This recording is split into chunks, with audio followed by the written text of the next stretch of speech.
Are we together? Yes, sir. Okay. So the danger of artificial intelligence is that it's easy for people now to use it to clone a lot of things online, things that we've been used to. It's easy to clone Jumia websites. It's easy to clone your school website. And what this tells you is that be more careful now when you are putting in your bank details, your ATM card details into most of these online platforms.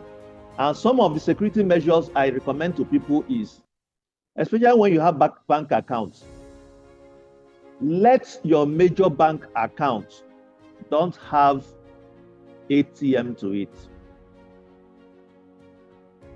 Why do I say this? These days, it's almost very easy for anybody to, when you, let's say you go to a POS, for instance, I'm not saying it started to happen in Nigeria, but from dialing in your destiny into a POS, the information, AI can easily clone that information, and it has not started happening. So let's not get scared. But if what you have in that account is just about 50 or 100 or 20,000, at least if anything happens to that, you can endure. But when you have your main bank account and it's wiped out, that is where wahala go dey. So as much as possible, your main business account, try to still run it, especially in this era that we don't understand the power of the artificial intelligence platform. Now, most banks, if you look at, most banks are doing their upgrade. We're having issues. Now, what they are trying to do is to upgrade their system to be at least AI hacking proof. So that is why we're having some of the challenges recently. But it's also important for us to take our own precautionary measures.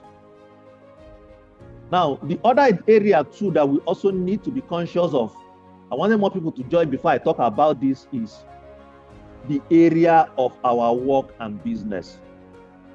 The biggest danger of artificial intelligence is that in the next 12 months, or let's even make it 4 months, which I doubt if it will get to, most of the works that we are doing will cease to exist.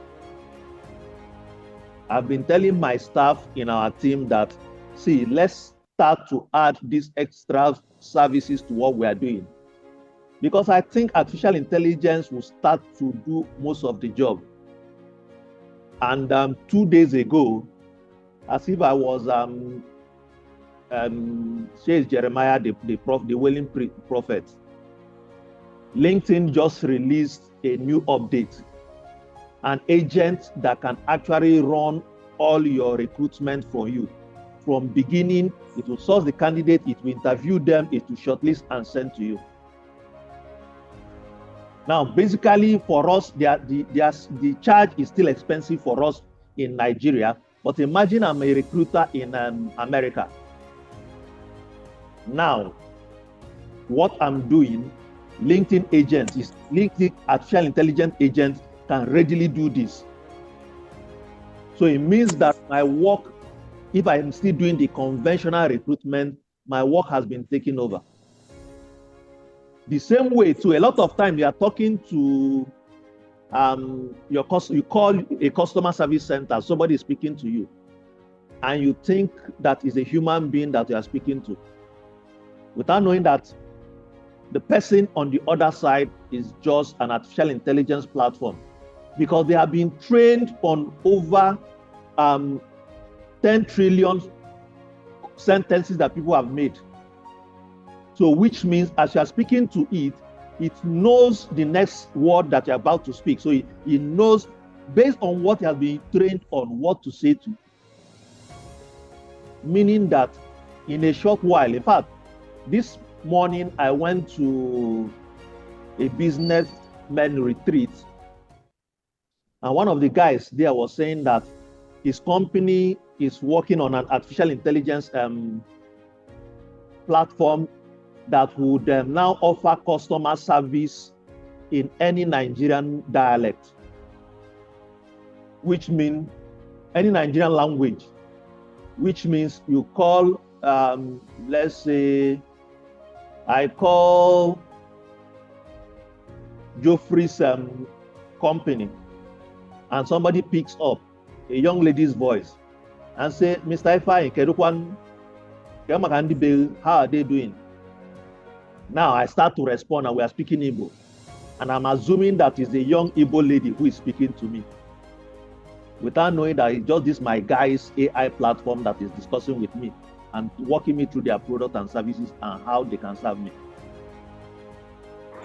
I'm not talking about something that is about, I'm telling you that somebody said this is what his company is into now and this is what they are developing in Nigeria, not outside Nigeria.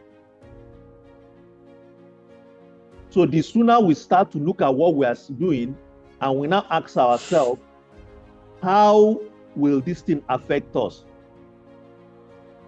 Because the biggest danger to any human being, especially a man, is your ability to take care of your family.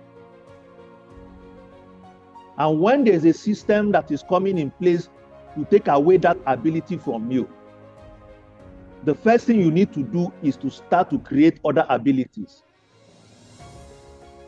Because if you don't see this as an existential threat to you, the moment you can't provide for your family, more than 60%, especially for the guys here, madam will be happy with you, children will be happy with you, as long as you can take care of their need. But the moment you can't provide for your family, I can tell you that even yourself, your self-image as a man would depreciate the same way too for a woman. So what this means is that for each and every one of us, we need to sit back and ask ourselves and even start to research. This new thing that is coming on board, how is it going to affect us? And every day this thing is getting smarter. It's not as if that, okay, they've built it to this particular stage, we'll see what it can do. Every day, each of them is upgrading. In fact, as of yesterday, Perplexity can do almost all the search that any other platform can do. ChatGPT has put a search function on them now that anything you can search on Google, you can do it on ChatGPT. Claude has now, which is something that's very important for each and every one of us. Another risk that most of this platform carries is Claude just did an upgrade whereby you can just tell Claude, as in, go through my system, look at all the files in my system, go through all the browsers that are passed through, I've gone through in the past 30 days, and based on that, come up with an analysis of what I have done in the past 30 days. The upgrade of Claude now will on its own, without you doing anything, you just said to it, go through all the files of my system that I worked on in the past 30 days. Go through all the websites I've browsed in the past 30 days and run an analysis of what I've achieved in the past 30 days based on me.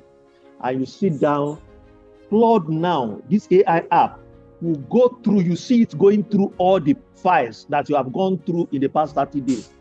You see it opening all the browsers that you have, all the pages that you opened up in the past 30 days. It will go through all of them on its own. It will take what you have worked on and it will now provide you with a summary of what you have done in the past 30 days and what you can work up in the next 30 days. But the danger inside this thing is, but sorry, please. The danger in this is if an AI application can go through everything you've gone through in the past 30 days. Are you also aware that you have signed into your banking account in the past 30 days? Are you also aware that there are some critical documents that you don't want anybody to have access to? If something can go through all these things, it also means that if you have open sensitive information, it can actually go through all these documents, go through all these sites, and might most likely have the capacity to harvest all these documents. So it means that for each and every one of us, so are there things, in fact, what is, so it's still on the beta stage, right? Whereby it's still on the testing stage. And what Anthropic, who are the owner of Claude, are saying is, see, while you are testing this new upgrade, please don't on your internet. Meaning that they are not even sure how to control this stuff. Meaning, if you connect this thing to your internet, they are suspecting that it's possible for it to harvest everything from your system and move it onto the internet and you can store it anywhere. So it's something that we need to be conscious of. It's something that we need to be sensitive about. And it's also something that we need to start to do more research on. Like I said, that feature is still on the testing stage for Claude.